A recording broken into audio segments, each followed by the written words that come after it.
हिमाचल प्रदेश की राजनीति में इन दिनों पर्यटन के होटलों को लेकर खूब चर्चा चल रही है। जब से होटलों को लेकर उच्च न्यायालय के आदेश आए हैं, वहीं विपक्ष लगातार इस मामले को लेकर सरकार को घेर रही है। पूर्व मंत्री भाजपा के नेता राकेश पठानिया ने धर्मशाला में प्रेस वार्ता कर कहा कि वो खुद एचपीटीडीसी का चेयरमैन है, उपाध्यक्ष भी रह चुके हैं। वहीं उस कार्यकाल के दौरान एचपीटीडीसी में 14 संपत्तियां जोड़ी गई थी और 7.5 करोड़ का मुनाफा भी हुआ था। लेकिन आज पर्यटन निगम के होटल नीलामी हो रही है।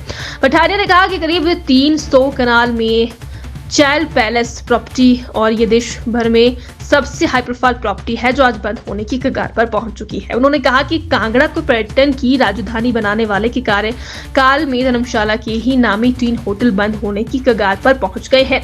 आज कांगड़ा ही एचपीटीडीसी के चेयरमैन है, फिर भी इन होटलों को प्रॉफिट में नहीं ला पाए। राकेश पठानिया ने कहा, हमारे कार्यकाल के दौरान भी एचपीटीडीसी की प्रॉपर्टी को लीज आउट करने का प्रस्ताव आया और सदन में लाया गया था।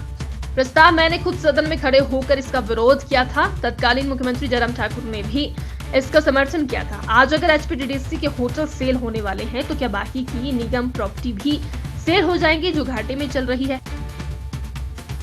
देखिए, बंद करने का आदेश नहीं, इनको तो अब नीलाम करने का आदेश है। और मैंने आपसे पहले भी कहा कि with all due regards and respect to the court का जो निर्णय आ गया वो तो आ गया, पर आगे हिमाचल सरकार ने इसके ऊपर अब जाके जो स्टेटमेंट देना शुरू की है।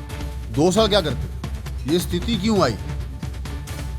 और हाईकोर्ट इससे पहले भी इनको चेतावनी दे चुका था। उसके बावजूद भी इन्होंने अपने आप को करेक्टिव मेजर क्यों नहीं लिए? जो इन्होंने एक मेंबरी कमेटी अभी बनाई थी, उसकी अभी तक रिपोर्ट आई नहीं थी। तरुण श्रीधर की एक कमेटी इन्होंने बनाई थी, अभी एक सदस्य कमेटी, उसकी अभी तक रिपोर्ट आई नहीं थी। पर उसके पहले हाईकोर्ट इनको वार्न कर चुका था और कोई ड्रास्टिक स्टेप्स नहीं उठाए कि जिसको मद्देनजर रखते हुए हाईकोर्ट ऐसा वर्डिक्ट ना देता। अब वर्डिक्ट आ गया तो एक ट्रेंड सेट हो गया, ball set in rolling place पड़ गया। ये तो 12,000 करोड़ के उसमें है, बाकी 40,000 करोड़ के घाटों में जो बाकी कॉर्पोरेशन उनका क्या बनेगा? इसका मतलब वो भी बिकेंगे। अब अगर वो भी बिकेंगे तो हिमाचल का एक इमेज पूरे देश में क्या जाएगा और हमारा पर्यटन कहाँ जाएगा? टूरिस्ट क्या सोच के आएगा? ये वही हिमाचल प्रदेश है जहाँ पे होटल बिक रहे हैं सरकार के, कि वो धर्मशाला को अपना टूरिज्म का कैपिटल घोषित करते हैं। और धर्मशाला में जहाँ बैठे हैं कुनाल कैफ, ये एक प्राइमरी प्रॉपर्टी है। उसके बाद धौलाधार तो सबसे पुरानी और सबसे प्रीमियम प्रॉपर्टी है, और होटल भागसू उससे भी ऊपर है। और साथ में नीचे जो है कश्मीर हाउस, वो बड़ी हेरिटेज प्रॉपर्टी।